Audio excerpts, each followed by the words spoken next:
Good morning, ma'am. Good morning, classmates. This is Group 2. The overall title of our college is The Beginning of Scientific and Technological Solutions of Humanity's Endeavor.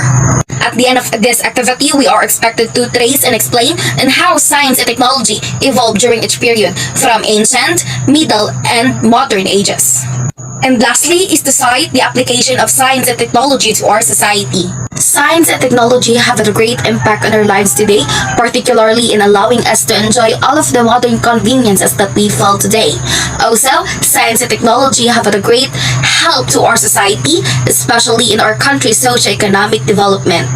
We are all aware that science and technology are strongly intertwined to modernity and regarded as one of the necessary for rapid progress. The title of my college is Collision of Intelligence and Ideas Towards New Innovation. Theme: Achieving Contrivance, Rooting from the Realm of Human Intelligence and Ideas. A collision of human intelligence and ideas lead us to new innovations and new discoveries. For me, it is through the intelligence of human that creates and generates thousands and various of ideas that will also allow us to be more imaginative, explorative, to develop hundreds and new things in science and technology. The title of this college is Focused Beyond Innovation, while the theme is Into the Future, Science and Technology at All Times. Just like the microscope, we should also continue to look more closely at the world around us.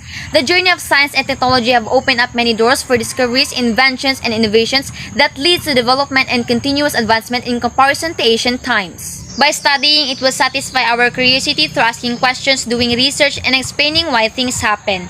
The wide variety of science and technology led to economic growth, innovations, and continuous progress in education, medicine, transportation, and agriculture. Indeed, science and technology has made a remarkable change in our society. Good day to each and everyone. By the way, my name is Austin C. Madahe under the program of Bachelor of Secondary Education major in Science. The title of my college is Evolution of Technology. My theme is Never Ending. So as you can see, the form of my college is round, circle, or an earth form. It basically means that the evolution of science and technology has no ends. From the very start, which is the ancient, followed by the Middle Ages, and now the modern ages. The technology keeps on evolving on different ways, and it made our life much easier. So that's all. Thank you. The title of this college is Innovation of History for a Better Society, and the theme is Collective History to the Past and Present. The college shows pictures that demonstrate how science and human minds work together to make innovation within the ancient to modern period. As early as 3000 BC, Egyptians had developed a technique for making paper from the pith of the papyrus plant, a common sight along the bank of the Nile. The printing press may will be the most important invention of the medieval era. Without it, the modern world would be a very different place indeed. And the modern smartphones has enabled calls, text, internet access, camera, and a variety of us. We can look back how life before that transformed us up until now in the present that makes everything easier because of the power of science and technology. The title of my collage, A Fact of Historical Ancient Time, and the theme Discovering the Importance of Historical Invention Towards its Evolution. As you can see in our collage, and we'll see the pictures of the ancient, middle, and modern ages. As we all know that we live in the age of science and technology, the life of every one of us in highly depends on the scientific invention and modern day technologies. Science and technology has changed the life of the people to a great extent.